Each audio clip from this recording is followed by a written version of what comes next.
Nesta série de aulas, vamos resolver os problemas do capítulo 3 do livro Fundamentos de Física de Halliday e Resnick, 10ª edição. Problema número 7. Considere dois deslocamentos, um de módulo 3 metros e outro de módulo 4 metros. Mostre de que forma os vetores deslocamento podem ser combinados para que o módulo do deslocamento resultante seja: letra A, 7 metros, letra B, 1 metro e letra C, 5 metros. Como o deslocamento é uma grandeza vetorial, para somá-los, devemos utilizar a álgebra vetorial. Existem três situações distintas possíveis na soma vetorial. Na primeira situação, os vetores têm a mesma direção e o mesmo sentido. Considere que os dois deslocamentos do problema tenham a mesma direção e o mesmo sentido, e para facilitar, vamos supor que ambos sejam horizontais e para a direita. O primeiro vetor, que chamaremos de V1, tem módulo igual a 3 metros. O segundo vetor, que chamaremos de V2, tem módulo igual a 4 metros. Os vetores foram desenhados com tamanhos proporcionais aos seus módulos. Como o vetor é caracterizado pelo seu módulo, direção e sentido, mesmo que o movimentarmos, se nem o módulo, nem a direção e nem o sentido mudarem, ele representa o mesmo vetor.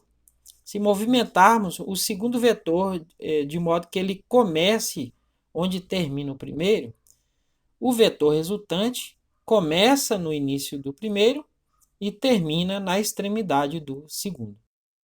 Neste caso, o módulo do vetor resultante R será a soma dos módulos dos dois vetores. Então, o módulo de R, né, vai ser o módulo de V1 mais o módulo de V2, que dá 3 metros mais 4 metros, que dá 7 metros.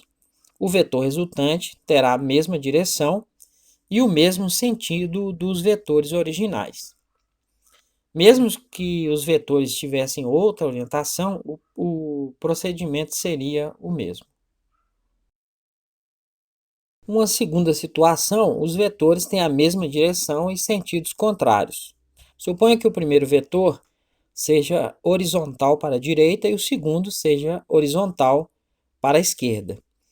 Colocando o início do segundo vetor no final do primeiro, o vetor resultante começa no início do primeiro e termina no final do segundo.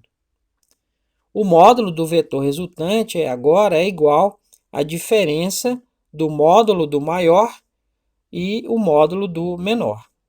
Neste caso, o R vai ser o V2, né, o módulo de V2, que é o maior, menos o V1, que é o módulo do vetor menor, que dá 4 metros, menos 3 metros, que dá 1 metro.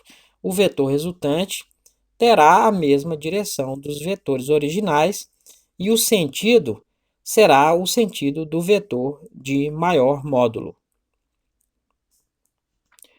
Uma terceira situação é quando os vetores têm direções diferentes. Considere que os vetores tenham direções e sentidos aleatórios.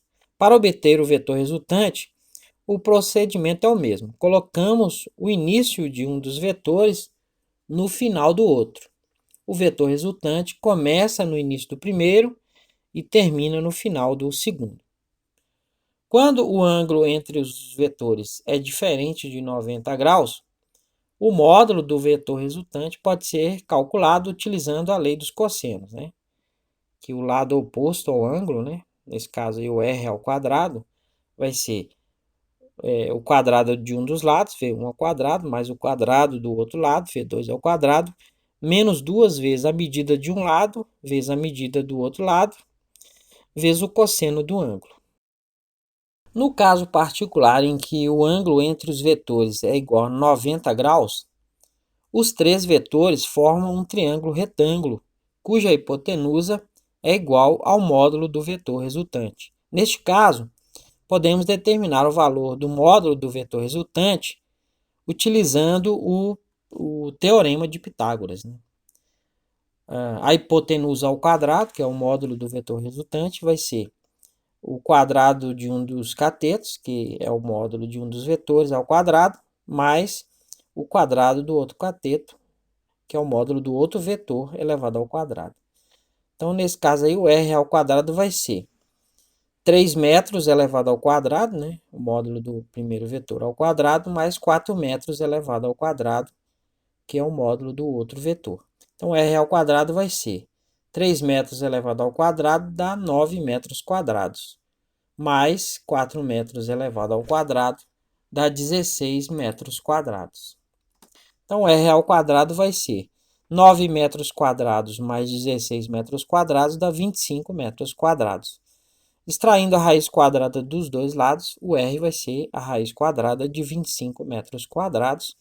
Então, o r vai ser a raiz quadrada de 25 é 5 e a raiz quadrada de metro quadrado é metro.